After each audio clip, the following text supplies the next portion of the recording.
finally getting your been back. Time for an update. Shall we update everybody on how you're doing?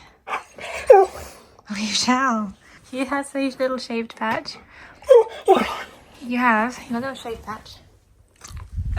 Where they took your blood on Tuesday to test your liver levels.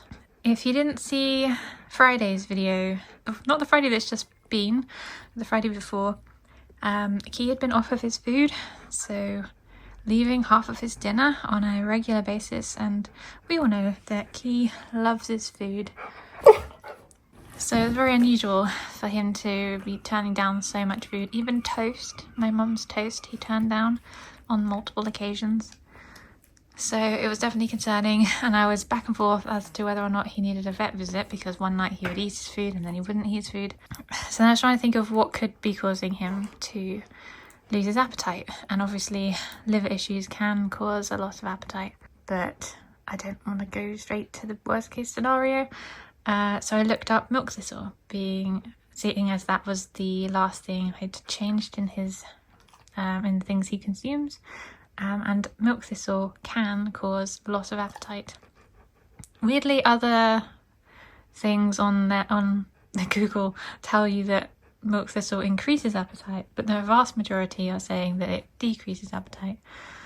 But obviously not in all cases. And Key, being the special boy that he is, he's one of the rare occasions when milk thistle does make you lose your appetite. Or at least that was my conclusion. My hope that it's just the milk thistle. So talking to his vet, she recommended stopping the milk thistle, doing his blood tests and seeing how his liver is, and then waiting a couple of weeks to see if his appetite returns to normal. So that's what we've been doing. It's been 1 week now since stopping the milk thistle, and we had the blood test on the Tuesday of this week that you're seeing the video uploaded. Would you like a bookie? Okay. As you can see, he still likes his bickies occasionally. So appetite wise, he does appear to be getting more appetite back. He's eating more of his dinner, and he's starting to show an interest in mealtime again. Whereas for the past 2 weeks, he's not been excited for dinner. He would normally be in the kitchen or in the hallway looking into the kitchen at dinner time while I'm cooking or while my mum's cooking to keep an eye on the food, which he wasn't doing. He was just laid in here, and then come dinner time when I would call him, he wouldn't get up, or it would take him a while to be bothered to go, and then when he got to his bowl, he'd just sort of look at it and then look at me like it was the worst thing he'd ever seen when it's the same food. So he's always been excited to eat. Even putting steak in wasn't a huge motivation. The first night he did eat almost all of his food. I think he left part of it and then went back to it. Then the next night he was a bit less interested. This was after we'd stopped the milk thistle, but it'd only been a couple days, so the milk thistle would still be in his system. We don't actually know how long it takes for the milk thistle to leave his system. You gonna chew that? Okay, where did that go? You didn't chew it. But now it's been about a week, his appetite does appear to be improving. He is still leaving some food, but it is the dry stuff that does get clumpy in his bowl, which can be a bit difficult to fully get out of the bowl. So I want to try him back on his raw and see if he eats all of that. Hopefully he does. Before we get onto the blood, we have changed his allergy medication because raised liver levels are not good in conjunction with his allergy medication, which is Apoquel, which he's been having for, I don't know, 5 years maybe. So we don't really want him to be on Apoquel anymore. And the only other option that isn't harmful to the liver is Cytopoint, because the other option is steroids, which are also bad for the liver. So Cytopoint is our only other option, basically. But the problem with Cytopoint is it doesn't help all dogs. We don't know whether or not it will actually work for him. Hello, is it dog time?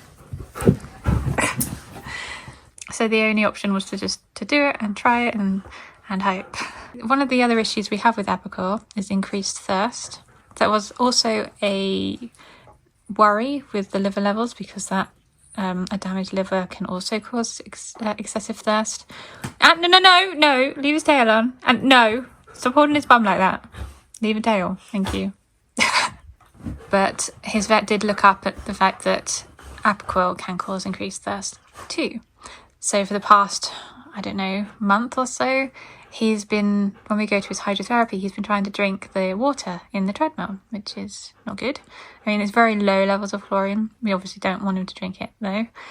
But it was a sign that his thirst was definitely increasing. And we went to his hydro yesterday, and he's been off the Apical for 4 days at that point. And he didn't try to drink the hydro treadmill water. So it's a good sign that his thirst may be returning to normal, which is really good. And a sign that it was Apical related. Itching is a concern. We did the cyto point on Wednesday, but the vet unfortunately mistakenly gave him half the dose he was meant to have, so 20 milligrams instead of 40 milligrams.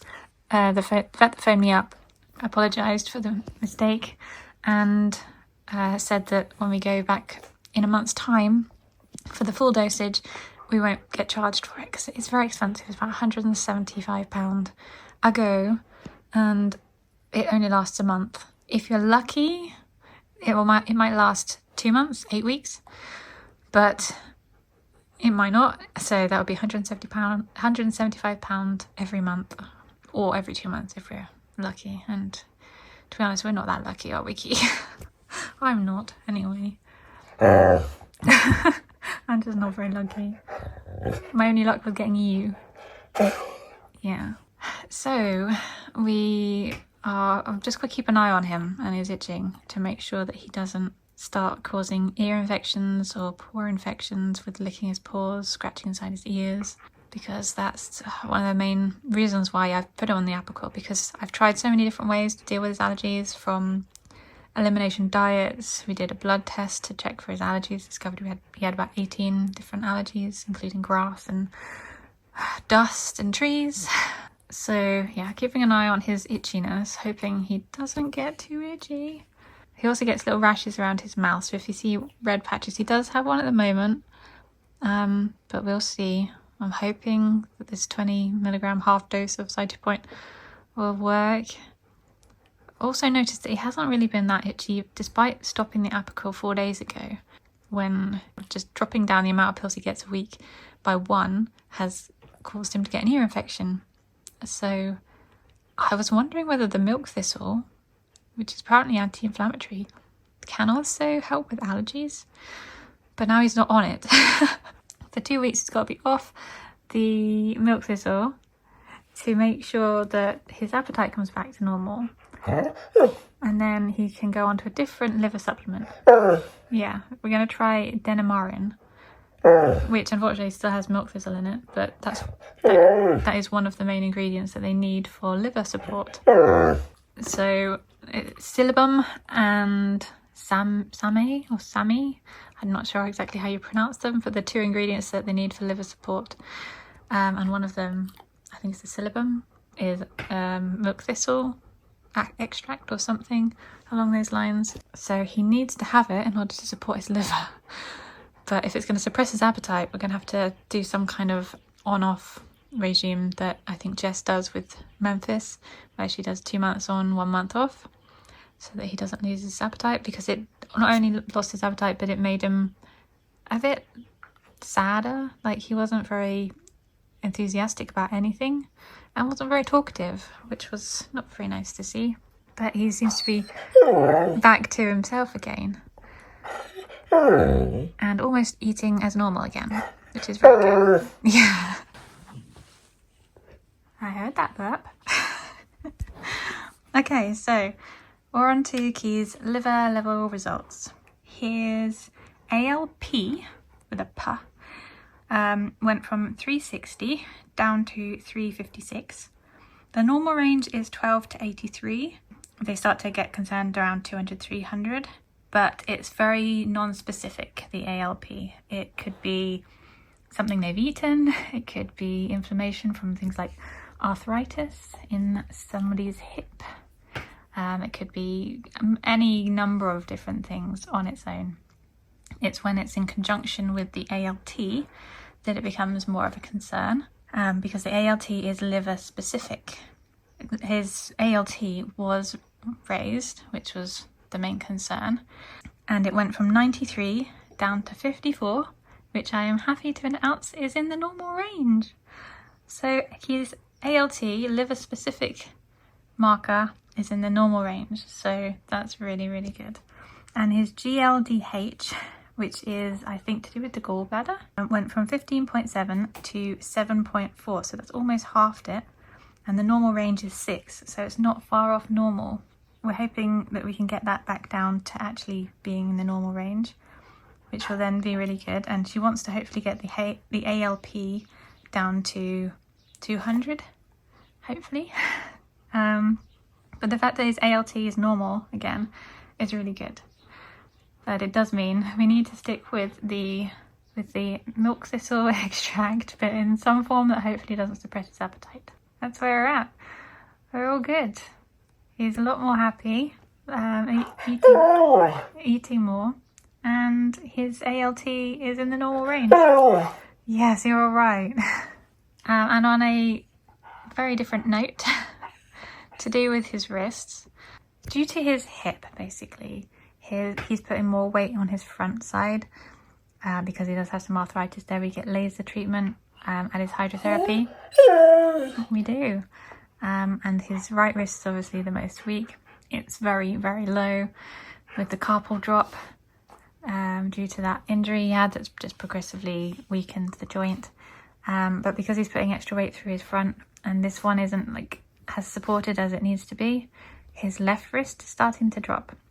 I've contacted a company that can do 3D printed braces, and that's what we're going to, we've got an appointment to go and get measured for and check that he is suitable. So then hopefully you'll have 2 3D printed braces that are much nicer than the kind of brace that fully encompasses the whole leg. These ones are 3 points of contact up the leg, and they have sort of flex, they have a flex to them, so they're not completely rigid. He'll be able to like bounce and feel comfortable. It's very minimal contact. The padding is honeycomb shaped, so it's breathable, lets oxygen through, less likely to feel damp underneath in the rain. And once he's got those 2, I'm hoping that it's going to make his walks longer and more enjoyable, and then he'll be more comfortable throughout the day, because he'll only wear them for the walks, but that's all he really needs them for. So each brace is £1,100, and then they do a 10% discount if you're buying both together. So it's quite a lot of money, but if it makes him more comfortable, I am happy to pay for it and get him prancing around again without overstretching his wrists and being sore on them. Yeah. Stop being so itchy, you're making me concerned. I do have the Apoquel. If I really have to, I can put him back on it. In the meantime, his appointment is the 18th to get the full dose of the Cytopoint. I've just got to keep an eye and make sure he doesn't scratch inside his ears, and make sure he doesn't lick his paws raw. That's the main concern, because that's where he's caused himself problems before. The braces, that is a future thing to come. We have an appointment, hopefully it'll either be next week or the week after that we get hopefully his braces done, or his measurements taken, and then we have to wait for them to be printed and then go back to get them fitted. We will update you on that. I hope you enjoy, and just know that Key is doing well. He is doing well. You doing well? You are.